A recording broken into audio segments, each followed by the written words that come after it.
Linley juga sering mengatakan bahwa dia bisa mendengar suara Tuhan yang menyuruhnya melakukan pembunuhan untuk mencegah perusakan lingkungan yang dilakukan oleh orang-orang kaya.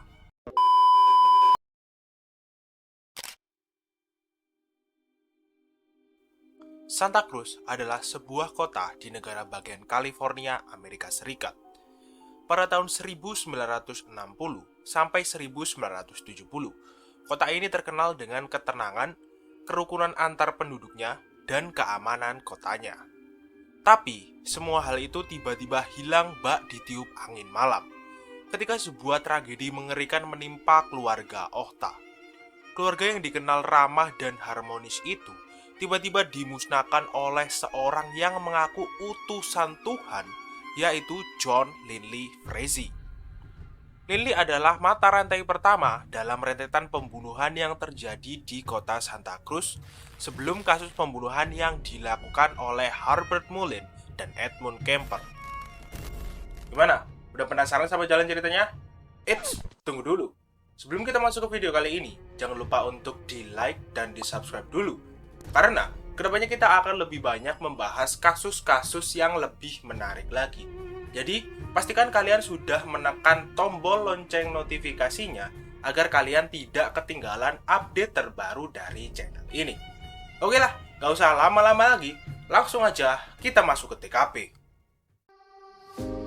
Leave the world around us. They don't need to know. Come find me where.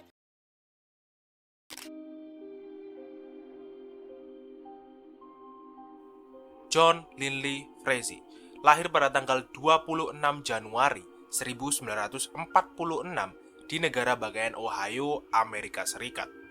Dia lahir dari pasangan Patricia Iron dan William B. Fraser. Kehidupan keluarga Linley bisa dibilang tidak harmonis karena kedua orang tuanya memutuskan untuk bercerai saat Linley masih anak-anak. Tapi kemudian ibunya menikah lagi dengan seorang pria dari kota Santa Cruz dan dia dibawa ibunya untuk tinggal bersama suami barunya. Sebetulnya, sejak Linley masih kecil sampai remaja, dia tidak pernah menunjukkan gejala-gejala orang yang memiliki mental illness. Meskipun begitu, saat dia berada di usia 15 sampai 20 tahunan, dia pernah masuk penjara 2 kali karena kejahatan kriminal yang ringan. Ketika umurnya 21 tahun, perilaku petakilan dan nakalnya pun berangsur-angsur menghilang. Dan dia juga memutuskan untuk menikahi kekasihnya dan tidak lama kemudian mereka dikaruniai seorang anak. Pada akhir tahun 1960, Linley sempat mengalami kecelakaan mobil yang cukup parah dan setelah kecelakaan itu, perilakunya berubah menjadi sangat aneh. Ibu dan istrinya menyebutkan bahwa dia tiba-tiba menjadi seorang fanatik agama yang memiliki obsesi berlebihan dalam mempelajari Alkitab. Menurut istrinya, terkadang di suatu malam suaminya itu tiba-tiba pergi ke dalam hutan dan kembali ke rumah setelah 2-4 hari kemudian. Linley juga sering mengatakan bahwa dia bisa mendengar suara Tuhan yang menyuruhnya melakukan pembunuhan untuk mencegah perusakan lingkungan yang dilakukan oleh orang-orang kaya. Dia memiliki keyakinan bahwa dirinya adalah John yang dirujuk dalam kitab Wahyu Perjanjian Baru. Ibu dan istrinya yang semakin khawatir dengan keadaan mental Linley pun sempat menyuruhnya untuk berkonsultasi kepada psikolog. Tapi upaya itu langsung ditolak mentah-mentah dan dia tetap meyakini bahwa dia adalah utusan Tuhan. Seminggu sebelum pembunuhan, dia memberitahu istrinya bahwa beberapa materialis mungkin harus mati agar dia dapat memenuhi takdirnya. Kepercayaan menyimpangnya ini kemudian menuntunnya untuk bergabung dengan kaum hippie. Betulnya, misinya untuk menyelamatkan dunia ini dari kehancuran yang dibuat oleh orang-orang kaya itu tidak muncul secara tiba-tiba. Kalau menurutku, dia ini memiliki rasa iri kepada mereka yang memiliki harta berlebih. Kalian tahu sendiri kan, kalau Linley ini hidup dalam keadaan ekonomi yang menengah ke bawah. Dan pemikirannya ini diperburuk lagi karena dia mengidap skizofrenia, kata orang yang meneliti psikologisnya. Ketenangan dan keamanan kota Santa Cruz sirna pada akhir tahun 60-an, di mana banyak anak muda yang menganut budaya hippie mulai berdatangan ke kota ini. Pada awalnya, penduduk asli kota Santa Cruz tidak terlalu mempedulikan hal ini. Tapi lama-kelamaan, tindakan-tindakan yang dilakukan para hippie ini sangat mengganggu dan meresahkan. Mereka sering sekali melakukan seks bebas, memakai narkoboy di depan publik, dan beberapa dari mereka juga memiliki kepercayaan yang cenderung menyimpang. Tidak jarang, para penduduk asli memergoki para hippie ini melakukan semacam ritual aneh di dalam hutan.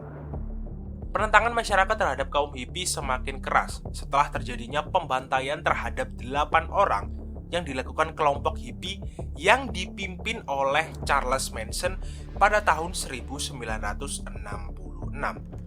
Dan di antara 8 korban itu, ada seorang aktris terkenal yang bernama Sharon Tate yang saat itu sedang hamil 8 bulan. Tidak lama setelah itu, pembantaian yang dilakukan kaum hippie ini berlanjut. Tetapi kali ini, pelakunya hanya satu orang, yaitu John Linley Frazee, di mana saat itu dia membantai sebagian keluarga Victor Ochta. Victor Ochta adalah seorang dokter mata yang sukses yang kemudian menikahi kekasihnya yang bernama Virginia Ann Tobias. Dari pernikahan itu, mereka dikaruniai 5 orang anak, yaitu Taura, Kevin yang meninggal ketika masih bayi, Lark, Derek, dan Tiger. Mereka semua tinggal di rumah mewah yang berada di daerah Soquel, California. Dan di rumah mereka ada sekretaris Victor Ochta yang bernama Dorothy Cadwalder. Menurut Lark Ochta, anak kedua dari keluarga itu, keluarganya ini adalah keluarga yang dipenuhi dengan kehangatan dan cinta. Sedangkan menurut warga sekitar, keluarga Ochta ini sangat ramah dan suka membantu tetangganya. Kejadian mengerikan ini terjadi pada tanggal 19 Oktober 1970. Saat itu, Linley yang membawa pistol berjenis revolver kaliber 38 pergi menuju kediaman keluarga Ochta. Setelah berhasil menerobos masuk ke dalam rumah itu, Linley yang melihat Virginia sendirian langsung menyergapnya dan langsung mengikatnya dengan syal. Tetapi saat itu dia tidak langsung membunuh Virginia, melainkan dia menunggu Dorothy, Derek, Thegard, dan Victor datang. Rencananya, Linley akan mengeksekusi mereka secara bersamaan. Singkat cerita, saat semuanya sudah terikat, mereka kemudian dikumpulkan di dekat kolam renang. Kemudian Linley mencoba untuk merusak pikiran Victor Ochta. Saat itu, dia menjelaskan tentang kepercayaannya dan alasannya melakukan hal ini kepada Victor dan keluarganya. Setelah menjelaskan kepercayaan gilanya itu, dia mengajak Victor untuk bergabung dengannya untuk bersama-sama menghabisi keluarganya, kemudian membakar rumahnya. Tentu saja, Victor menolak ajakan pria gila itu dan menyebutnya sebagai pecandu gila. Linley yang tersinggung pun langsung menyeburkannya ke dalam kolam renang dan menenggelamkannya. Tetapi, Linley tiba-tiba berhenti menenggelamkan Victor ketika dia mendengar bahwa Victor bersedia untuk bergabung dengannya. Tentu saja, sang dokter tidak serius dengan apa yang dikatakannya. Dia mengatakan hal itu agar dia bisa menarik Linley ke dalam kolam dan berbalik menenggelamkan pria gila itu, lalu menyelamatkan keluarganya. Tapi sayangnya, rencananya itu tidak berhasil karena Victor tidak bisa menarik Linley ke dalam kolam. Linley yang merasa kecewa karena dibohongi kemudian langsung menembakkan 4 peluru ke tubuh Victor. Setelah itu secara bergiliran istri dan sekretarisnya juga dieksekusi dan mereka berdua ditembak di bagian kepala. Saat giliran Derek dan Thegard tiba, dia sempat tidak mau mengirim 2 anak itu kepada ibu dan ayahnya karena dia berpikir bahwa mereka hanyalah anak kecil yang tidak punya dosa. Tetapi, otaknya tidak bisa menerima alasan itu, dan dia langsung mengirim Derek dan Thegard bertemu orang tuanya. Setelah itu, dia langsung menyeret 5 jasad itu dan menceburkannya ke dalam kolam. Setelah melakukan tindakan biadab itu, Dia langsung membakar rumah itu dan dia juga menutup akses jalan masuk ke rumah itu dengan mobil Rolls-Royce dan mobil Dorothy agar pemadam kebakaran tidak bisa cepat-cepat memadamkan api. Setelah itu, dia melarikan diri menggunakan mobil milik Victor. Dalam peristiwa mengerikan ini, hampir semua anggota keluarga Ohta tewas, kecuali Taura dan La. Karena pada saat kejadian itu, mereka sedang berada di sekolah. There was a weird development in the case. A strange note was found at the scene indicating the killings had been done by a group calling itself the Free People of the Universe, who have declared World War III against anybody who misuses the environment. Saat pemadam sedang sibuk memadamkan api, seorang polisi kemudian menemukan sebuah surat yang aneh di dalam salah satu mobil yang digunakan untuk menutup akses jalan. Dan isi suratnya seperti ini. Halloween 1970. Hari ini, Perang Dunia III akan dimulai, yang dibawa oleh The People of the Free Universe. Mulai hari ini, setiap orang atau kumpulan orang yang menyalahgunakan lingkungan alam atau merusaknya akan dihukum mati oleh The People of the Free Universe. Saya dan rekan-rekan saya mulai hari ini akan berjuang sampai mati untuk melawan siapapun yang tidak mendukung kehidupan alami di planet ini. Materialisme harus mati, atau umat manusia akan berhenti. Knight of Wands, Knight of Cup, Knight of Pentacles, Knight of Sword. Setelah api bisa dipadamkan, polisi segera melakukan investigasi di rumah itu. Sebetulnya, mereka agak pesimis ketika mencari barang bukti, karena keadaan rumah itu sudah tidak utuh dan barang-barangnya juga sudah banyak yang terbakar. Tetapi, untung saja mereka masih bisa menemukan barang bukti sebuah kaleng bir yang sebelumnya diminum pelaku, yang di permukaannya terdapat sidik jari dan DNA pelaku. Setelah dirasa sudah cukup melakukan investigasi di rumah Ohta, mereka pun memperluas jangkauan mereka dengan menanyai orang-orang yang tinggal di sekitar rumah itu.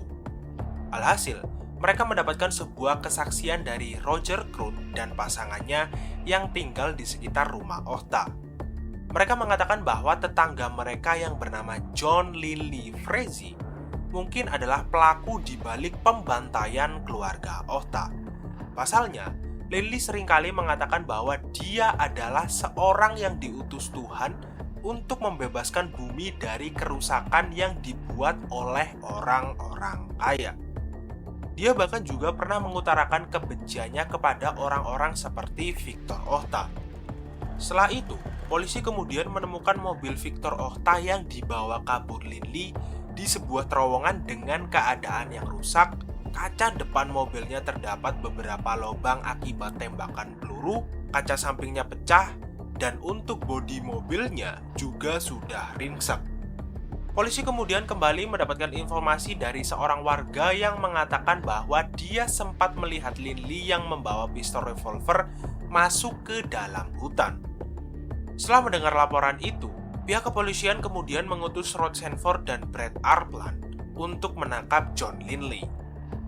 Di dalam hutan itu, mereka mengawasi sebuah gubuk yang menurut beberapa saksi digunakan Linley sebagai tempat tinggal. Setelah mengintai berjam-jam, akhirnya mereka langsung menyergap gubuk itu karena melihat ada pergerakan di dalamnya, dan benar saja, ketika mereka memeriksa sebuah sleeping bag, mereka menemukan John Linley yang sedang tidur di dalamnya. Dan akhirnya, warga Santa Cruz bisa bernafas sedikit lega, karena pada tanggal 23 Oktober 1970, John Linley Frazee berhasil ditangkap oleh pihak kepolisian. Two of our deputy sheriffs, Brad Arpsland and Rod Sanford, found the suspect Frazier asleep. This warrant charges the suspect with 5 counts of murder.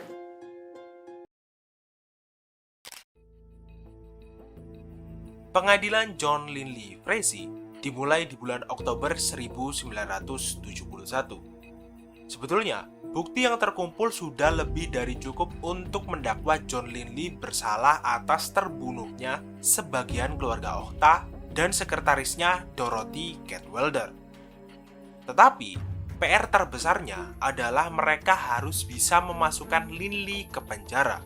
Kenapa aku bilang PR? Ingat kan saat aku bilang bahwa Linley ini mengidap skizofrenia?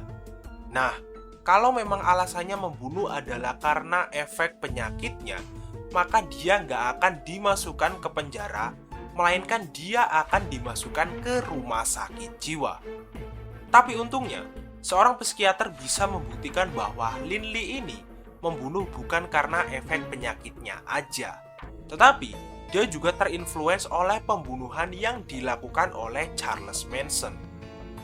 Di hari persidangan selanjutnya, dia masuk ke ruangan persidangan dengan penampilan yang nyentrik, di mana dia mencukur semua bulu kepala bagian kirinya. Dia seolah-olah sedang menunjukkan simbol kejahatan dan kebajikan. Semua orang yang ada di persidangan itu termasuk wartawan pun terkejut saat melihat penampilannya. Dan setelah itu, sebuah fakta unik terungkap tentang alasannya mencukur sebagian bulu kepalanya. Dia melakukannya karena dia ingin menunjukkan sisi narsisismenya dan membuat semua orang yakin bahwa dia adalah orang yang tidak memiliki penyakit skizofrenia. Dia juga sempat mengatakan bahwa dia lebih baik membusuk di dalam penjara daripada harus masuk ke rumah sakit jiwa. Dan akhirnya, hakim pun menyatakan kalau dia waras dan memvonisnya bersalah atas terbunuhnya sebagian keluarga Okta dan sekretarisnya Dorothy Cadwalder. Awalnya, Linley mendapatkan vonis hukuman mati, tapi setelah itu, hukumannya diturunkan menjadi hukuman penjara seumur hidup. Pada tanggal 13 Agustus 2009, Linley ditemukan meninggal dengan cara yang mengenaskan pada usia 63 tahun. Sedangkan kehidupan dari Taura Okta dan Lar Okta sendiri sangat miris setelah ditinggal keluarganya, di mana Taura Okta memilih meninggalkan kehidupan ini setelah 7 tahun kematian keluarganya. Oke lah guys, itu dia cerita dari kasus John Linley Frazee. Meskipun Linley sudah mendapatkan hukuman yang setimpal, tapi rasa trauma dan kehilangan pasti akan selalu ada di benak mereka yang ditinggalkan. Kalau menurutku, hukuman mati itu terlalu ringan ya bagi pembunuh berdarah dingin seperti John Linley ini. Karena setelah mereka melakukan tindakan biadab terhadap orang lain, mereka bisa mendapatkan kematian mereka dengan cara yang cepat. Gimana menurut kalian? Jika kalian menyukai video kali ini, jangan lupa untuk di-like dan di-subscribe dulu. Dan jangan lupa juga untuk menyalakan lonceng notifikasinya agar kalian tidak ketinggalan update terbaru dari channel ini. Kalau kalian masih belum puas nonton video kali ini, kalian juga bisa nonton videoku yang ini sama yang ini. Tenang aja, jalan ceritanya gak kalah seru kok sama video yang kali ini kalian tonton. Jadi, tunggu apa lagi? Kuy, langsung ditonton!